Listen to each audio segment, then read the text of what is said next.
All right. We're taking all the best old school wisdom and blending it with the top new school methods to bring you the optimal coaching strategies. This is the 80-20 Baseball Podcast with Coach Bo.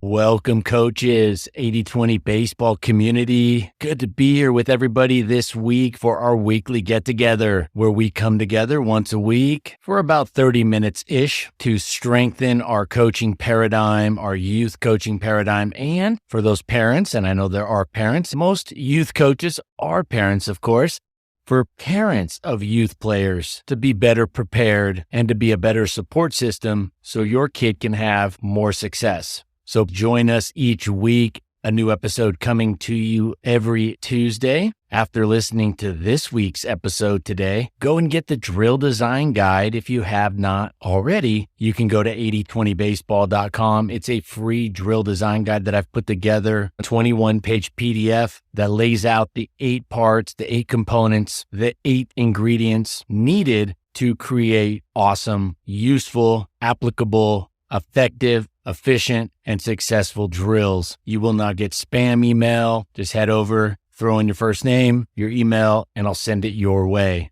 I have a couple interviews lined up for the near future. I'm looking to bring an interview to you in December, a youth baseball, youth coaching interview with a longtime friend of mine. In fact, somebody I went to grade school with who played professional baseball and has just gone through the entire youth baseball world with 2 kids. And he'll share out things that if he could go back, he'd do different. And really, we're trying to come from a place of don't make the same mistakes we made when we first started coaching. Don't make the same mistakes that so many coaches make, how to avoid those, and how to efficiently become a successful coach. Speaking of successful coaching, successful parenting of youth athletes, we're going to dive into some stuff today that's going to, I think, enlighten us to what it takes to be a successful baseball player at all levels, and specifically the youth level. Real quick, the World Series is over, as most all of you know. And as of last week's episode, it looked like that World Series could finish very interestingly or excitingly, and it didn't. After last week's episode was published, the Rangers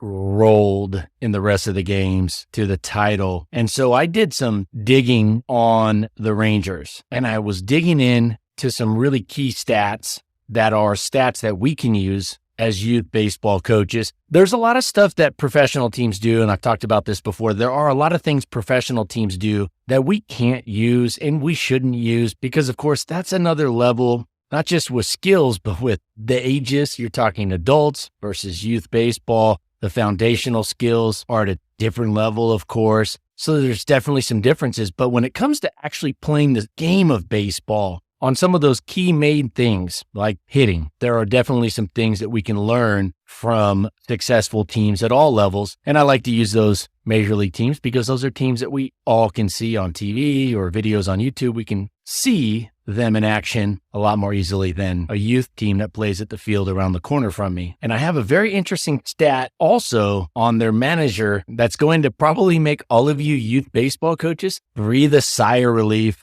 when I bring up this stat about Bruce Bochy. And in last week's episode, I mentioned I have something to share with you today that should be required to do at every game without exception. This is something that should be done by every team, led by the coaches, set forth as an expectation by the coaching staff for every team after every single game. And I'll share that with you in just a second. And I have a quote of the week, a coaching quote of the week that shares some wisdom for coaches to help us be better when it comes to working successfully with parents. And youth coaches working together with families and parents is a very important part of the process. And there are some things that we must do. And if we do these things, we'll solve 95% of those problems. We'll cut these problems off at the pass, and I'll get into that coaching quote of the week that shines a light on one of those specific strategies, things that we should do as youth coaches or coaches of all levels, but definitely youth baseball. All right. The manager of the Texas Rangers, Bruce Bochy. Bruce Bochy, as many of you know, was the manager for the San Francisco Giants, and before that, the San Diego Padres. So he led the San Diego Padres to the World Series back in 1998, and he led the San Francisco Giants to 3 World Series championships, to 3 titles, and as you all know, he just led the Texas Rangers to their first World Series title, their first championship in club history. And that's what he did with the San Francisco Giants. That was the first title in San Francisco Giants history. So he did something with 2 teams that many other managers and many other coaches didn't do. And after Bruce Bochy and the Texas Rangers won the World Series last week, I follow many baseball people on Twitter, now known as X, and it was almost a universal consensus message that Bruce Bochy will be a Hall of Famer, will be inducted into the Hall of Fame when it's all said and done. So in all likelihood, Bruce Bochy is going to be a Hall of Fame manager. At the major league level, a Hall of Fame manager. Now here's the kicker, and this is where, as youth coaches, when we dive a little deeper, it gives us a much bigger sigh of relief. The relief that we don't have to be perfect, that we're not going to be perfect, that we're going to lose games, no matter how great you are. And in fact, Bruce Bochy, who everybody's talking about now as a guaranteed Hall of Fame manager, the most elite status, the most elite club in all of baseball, the Hall of Fame for Major League Baseball, Bruce Bochy has lost more games than he's won. Bruce Bochy's teams have lost more times than they've won. So we have a manager who has been given a ton of praise over the last week, and deservedly so, and yet he's walked off the field after a game having lost more times than he has won. Now, for some of you, you're thinking, wow, I didn't know that Bruce Bochy lost more games than he's won. Yeah, he's a below 500 manager in his career with a very large sample size. But wait, there's more. Bruce Bochy, he didn't win a title. He didn't win a championship until his 16th year managing. So he went 15 years without winning a championship, and he's lost more games than he's won. So when you go out there on the field and you're coaching, set your ego aside, coach up your players as best you can using the information that we talk about here and that you get from other resources, and know that even the greats, those that are considered some of the greats of all time when it comes to coaching baseball, lose a ton of games. All right. So keep that in mind. In fact, I'm halfway through this 23-hour John Wooden book, and John Wooden didn't win a championship until his 16th year of coaching. It was his 15th or 16th year. And it seems like everybody remembers John Wooden, not only as one of the great coaches of all time, but as somebody who won every year or was always playing for championships. In fact, he didn't win one until his 16th year. I think this information is good for us to go out there as coaches, to keep things in perspective, to help tame our ego and our expectations. So I thought that was an interesting look at Bruce Bochy and how we can be great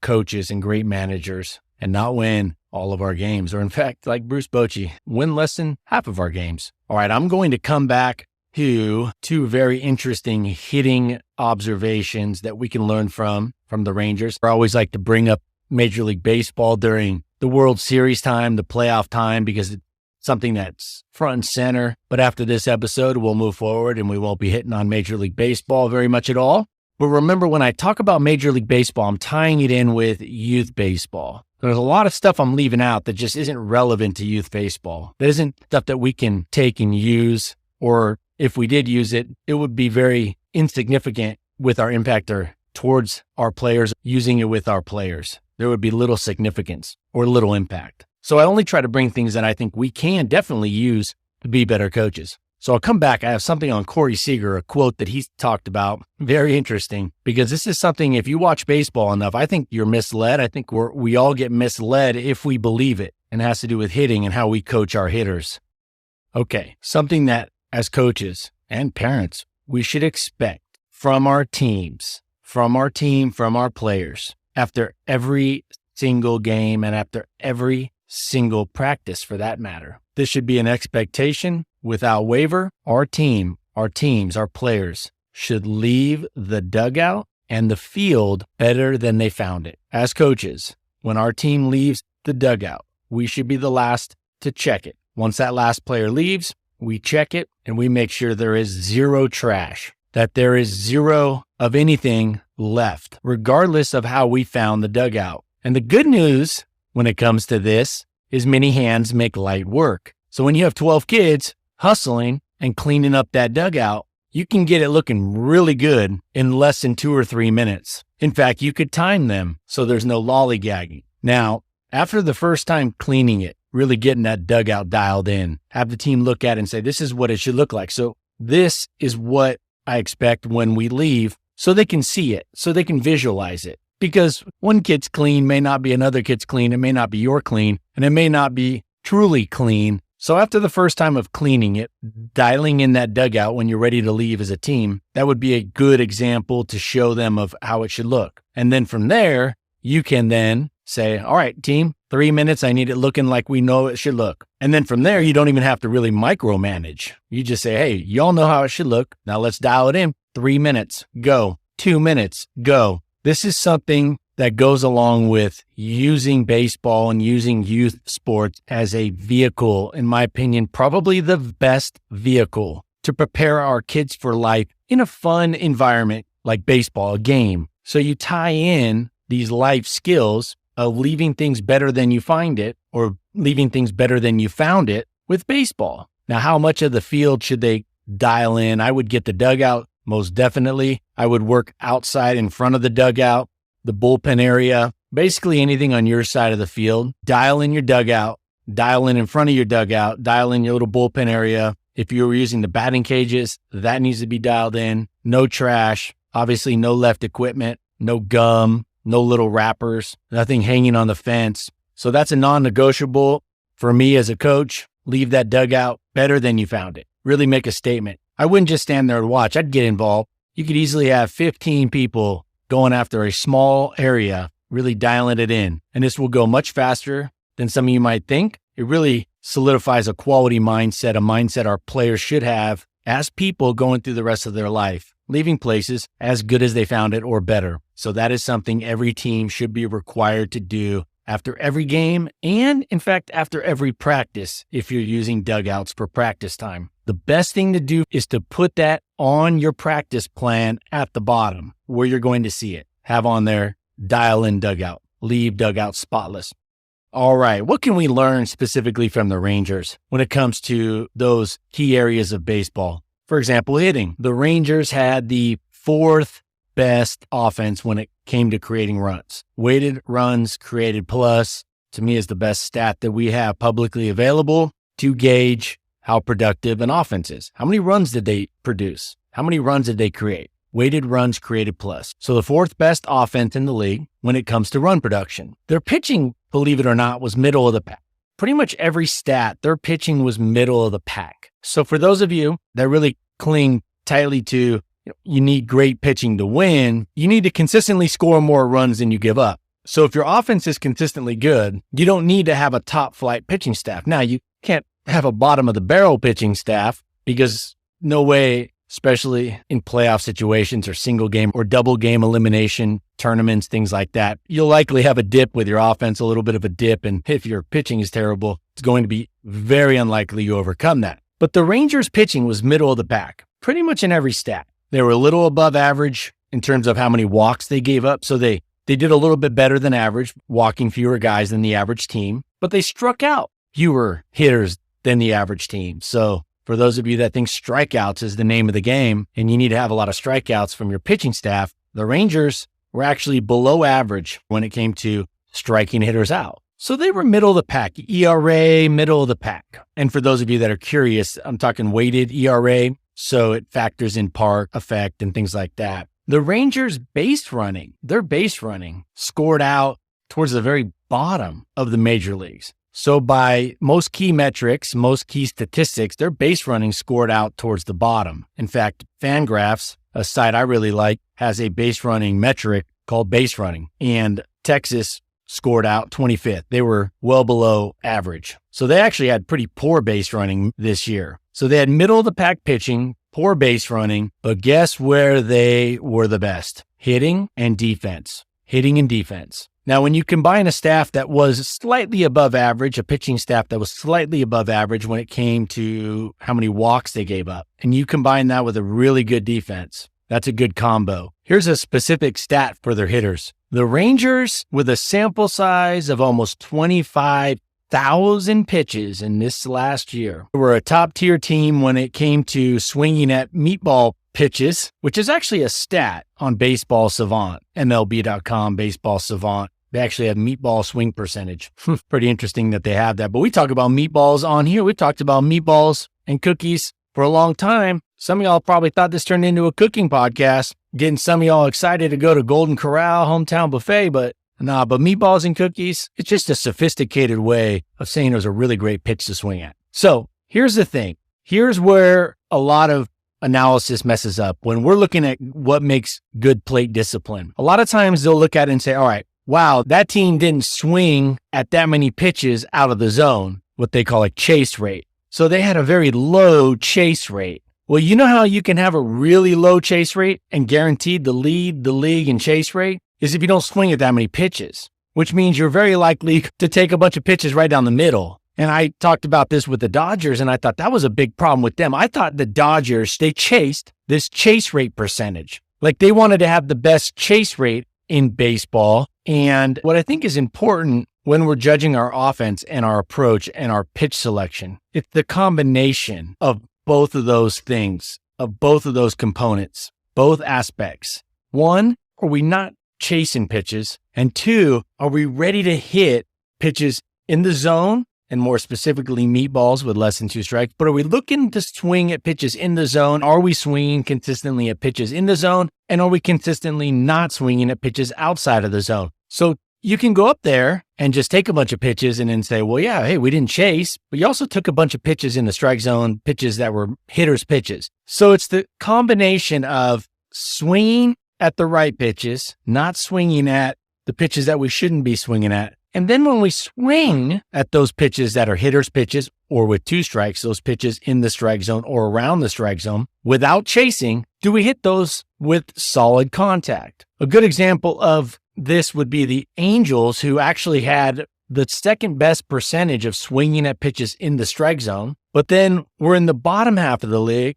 right around the 20th spot when it comes to chasing pitches. So yes, they were second in the league, the Angels, which didn't have a good year last year. They were second in the league at swinging at pitches in the strike zone, ahead of the Rangers. The Rangers were third. So the Rangers swung at about 69.4% of pitches in the strike zone. The Angels swung at 71%. The Angels were sandwiched between the Atlanta Braves and the Texas Rangers, but the Angels were nowhere near the top of the list when it came to run production. They were 14th in run production as an offense. So yes, their zone swing percentage was really high, second in the league. So you could say, wow, the Braves are doing great at swinging at pitches in the zone and the Rangers are doing great. Yeah, but so are the Angels. The Angels did great at swinging at pitches in the zone, but they didn't do great when it came to producing runs. Why? Because their chase rate. So they just swung at a lot of pitches. The Angels just swung at a lot of pitches.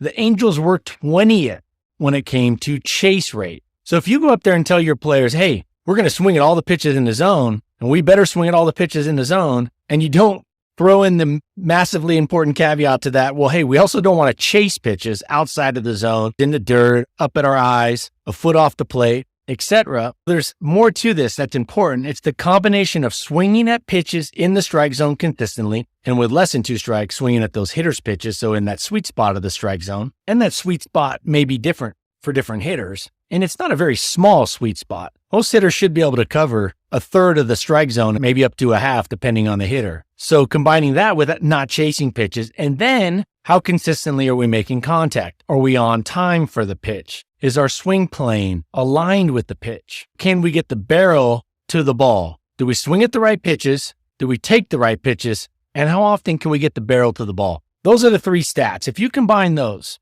that's the bread and butter for great hitting. And the Rangers were number 3 when it came to swinging at pitches in the zone. And the Rangers had the best percentage when it came to not chasing pitches. They were the team that chased the fewest pitches. So they swung at about 70% of the pitches in the strike zone, third best in all of baseball. And they swung at approximately 25% of pitches outside of the strike zone, number one in baseball. And when it came to making quality contact, the Rangers were sixth in the league. So almost top five when it came to barrel percentage. So there's a stat, right, for how many times they have solid contact. The Rangers were sixth, according to Baseball Savant, MLB.com. They were sixth best with barrel percentage and third best with solid contact percentage. Now, to summarize that, the Rangers were the best when it came to the combination of those three things. They were the best. And so when they got to the playoffs and they faced really good pitching, it paid off. When they faced good pitching, they were aggressive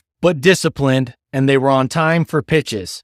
And guess who had the second best defensive statistics this past year? Encapsulating 13,000 innings, they had the second best defense in terms of their defense preventing the second most runs. You got a great defense, and you have an offense that swings at the right pitches, takes the right pitches, and is on time with a nice swing plane. Hey, their base running wasn't very good. They still won the World Series.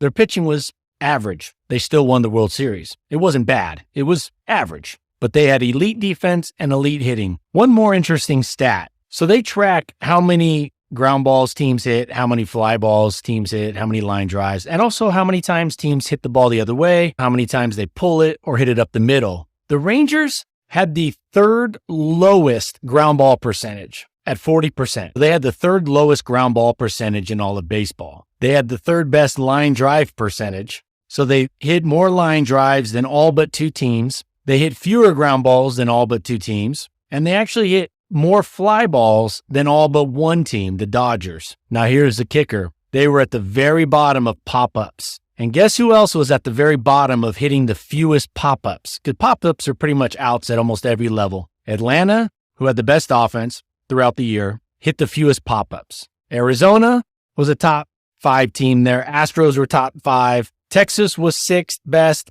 Dodgers and Phillies. And the Marlins were there. So the top 8 teams, when it comes to hitting the fewest pop-ups, or when it came to hitting the fewest pop-ups, the top 8 teams, 7 of them were in the playoffs. So the Rangers hit the second most fly balls, but they hit the 6th fewest pop-ups. Big difference, of course. And they hit the third most line drives. So they hit very few ground balls compared to the other teams. They hit very few pop-ups, and they hit a lot of line drives and hard fly balls. And last but not least, they were towards the bottom when it came to pulling the ball. So for those of you that talk about, hey, we got to pull the ball, they only pulled the ball 38% of the time. 37% of the time, they hit the ball up the middle, and 24% of the time, they went oppo. So they were actually towards the bottom of the pack when it came to pulling the ball. They were towards the top of the pack, hitting the ball back up the middle. So they really drove the ball in the middle more than anything. I think it's important that we dive into these numbers, not just batting average and things like that, but really dive into these things and also take a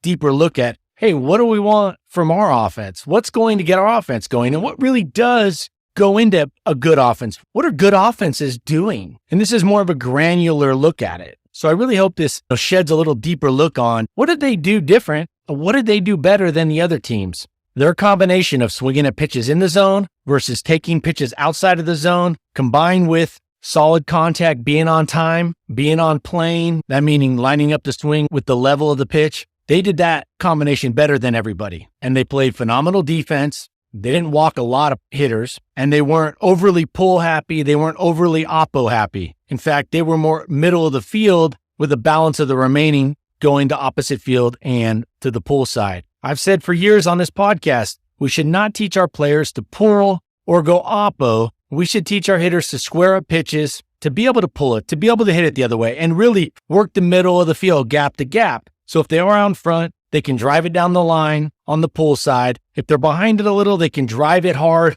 to the oppo side and still keep it in the field, still keep it in play inside the foul line. But by telling youth players to go up there and go, hey, we're going oppo, without actually first seeing the pitch, I think that's a fool's errand, because the physics will determine a lot of what we can do with a pitch, or what a hitter can do with a pitch or can't do with a pitch. Pitch away, much more likely that a hitter drives it the other way well. A pitch in, it's much more likely that the majority of hitters drive the pitch to the pull side. Ball middle of the plate, middle third of the plate, it's much more likely and a much higher percentage way to coach to have our hitters drive that pitch right back up the middle.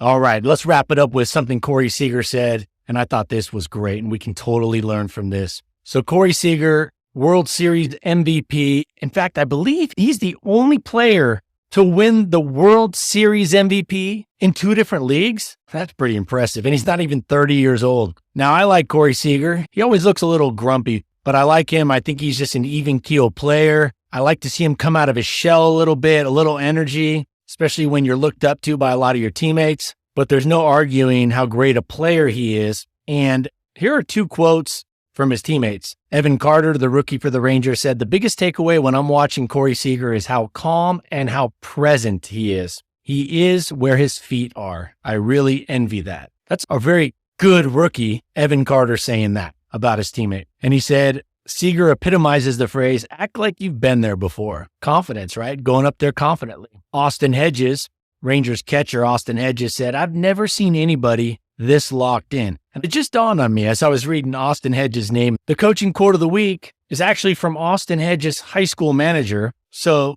1 degree of separation here with this article written on foxsports.com and our coaching quote of the week that's coming up next. Austin Hedges says, "I've never seen anybody this locked in." Austin Hedges has been in the game a long time, over 9 years. He said he's never seen anybody that locked in. Now let's listen to what Corey Seager said about being locked in. A little further down it says, "But what makes Seager," and this is not a quote, but this is from the author of the article. This article is written by Jake Mintz, Fox Sports MLB analyst, titled "Locked in Corey Seager Swinging World Series the Rangers Way, One Swing at a Time." So I read those 2 quotes from his teammates, and then the article goes on to say, "But what makes Seager unique, besides his even-keel demeanor, very stoic, is the unwavering commitment to his hitting approach." Now, something that is mistaken throughout baseball, and we need to be very cautious listening to this, because it's propagated, it's pushed out there like it's just said so much, then it must be so. And that is, you got to be aggressive. You got to go up there aggressive. I don't think going up there with the mindset of I'm swinging no matter what is a good mindset, because you haven't seen the pitch. The pitch will dictate aggression or patience. Hitters need to go up there with a balanced approach of, if I get a good pitch to hit, I'm ready. It's go time. I'm going to crush that pitch. But they can't just go up there with this swing no matter what. You haven't seen the pitch yet. How can you go up there and make a decision on a plan of action without having the main piece of information, the pitch? So anyways, talking about hitting the home run in that first game, the Diamondbacks were up 2 runs in game 1, up 2 runs in the 9th inning. Paul Sewald, the Diamondbacks closer who had a lot of success this season, came in to close it, to give them game 1. Now remember, the Diamondbacks won game 2. This is probably the most pivotal inning in the entire series, or at least one of the top 3 sequences of events or at-bats in the entire World Series. And Seager hits a 2-run, 9th inning game-tying home run, and he crushed this pitch on a first-pitch fastball. And this article is talking about how aggressive he is.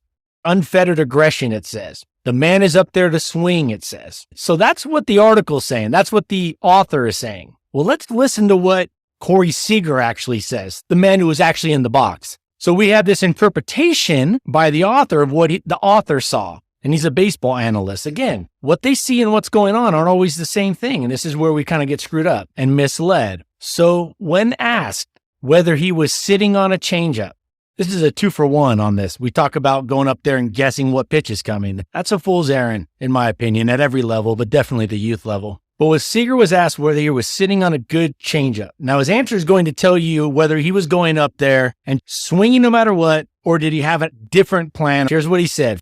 Seager replied, quote, "Just a good pitch," end quote. He's not up there swinging to swing. He's up there swinging at good pitches. He says it himself. I'm looking for a good pitch. Notice how he didn't say I'm looking for a strike, because this was with less than 2 strikes. This was the first pitch of the at-bat. This is so important. This is so informative for us as coaches. This is the difference. And that's why I think you come to 80-20 baseball, because what we're trying to do is take all the wisdom that's come before us, all the wisdom that's out there that we can get our hands on, that I've been able to get my hands on over the years, going on 40 years of studying the game at all levels from thousands of different coaches. but then going, what are we really seeing versus what we think we're seeing or what we're being told we're seeing? What's really going on? And this is where old school and new school get into problems. They get hunkered down with a camp. They put their stake in the ground with a certain camp. They might go back and forth between old school, new school, depending on the topic, but they usually stake a claim. They usually stake themselves to one side or the other, depending on the topic, typically kind of grouped together, but it can vary. But what we need to do here is say, let's not worry about any of that. Let's just figure out what works best and use our own eyes and ears and deduce using deductive reasoning going, hey, what do the good hitters do? He's not up there just swinging to swing. So the article would lead you to believe he's up there swinging just to swing. He's just swinging. He's going to swing at everything. It says the man is up there to swing unfettered aggression. He's up there to swing, but he's up there to swing at good pitches. Now, a good pitch isn't a specific small little location. Of course not. He's not locked into a baseball-sized spot or even a volleyball-sized spot. He's probably looking at a spot about the third to half the size of the strike zone. I'm guessing closer to a third, about the size of a beach ball. And he's looking to hit that pitch hard with less than 2 strikes. So Corey Seager said, was he sitting on a pitch? Was he guessing? Was he up there to swing? He just said, quote, just a good pitch. And he goes, and I put a good swing on it. He's up there looking for a good pitch. All right, I think that's fascinating. Just want to dive into what really truly makes these players great, what they're doing, what we can do with our players at any level to be great in those specific spots, like hitting. So we talked about Bruce Bochy, in all likelihood, going into the Hall of Fame, Major League Baseball, as a manager, having won less than half of his games. We talked about the stats, the Rangers. We talked about a non-negotiable, leaving the dugout spotless with our teams. And lastly, this is from Brett Kay, a coach I respect a lot. He's based out of Orange County, California. I don't know him personally that well, but I know him well over the years. He's a couple years older than I was, but grew up not that far from me. And one of my good friends is actually good friends with him. They went to high school together. And here's what Brett Kay said, and he's won the Southern California High School Championship the last 2 years. So he's coaching 15, 16, 17-year-olds. So not too far from that youth baseball. It's not college and pro ball, but under 18. And here's what he said about parents. Here in the magazine, The Inside Pitch, he said, when asked about how to deal with parents, how to work with parents successfully, he said, quote, parents want the best 8 players and their son to play, which I think is a funny comment. And then he goes on to say, so you have to learn how to communicate the truth. We have 85 players in his organization, so he has a lot of players. He coaches at J. Sarah High School. They're a nationally ranked team every year. Royce Lewis, who a lot of you saw with the Twins this year, came on really strong, hit 4 grand slams this year. I think it was 4 grand slams this year alone. I think the most ever by a rookie or something, like he hit 4 grand slams like in a month, which is crazy. And Royce Lewis was the number 1 draft pick about 5 years ago. He came out of J. Sarah High School. Austin Hedges was from J. Sarah High School. Those are all players that Brett Kay, known as BK, coached. So he has had a lot of success. He's coached a lot of great players. And he said this, saying this about working with parents. He said, we have 85 players in our program. So it's a lot of sitting down with families, talking to them about weaknesses and strengths, our culture, the plan for the next 3 weeks, months, or even years. All those things matter. I want my players to feel that they have a relationship with me and they can talk about anything. This is probably one of my favorite lines in this quote. They may not always like my answers, but they know that we're trying to do what's best for each kid, their family, and the team.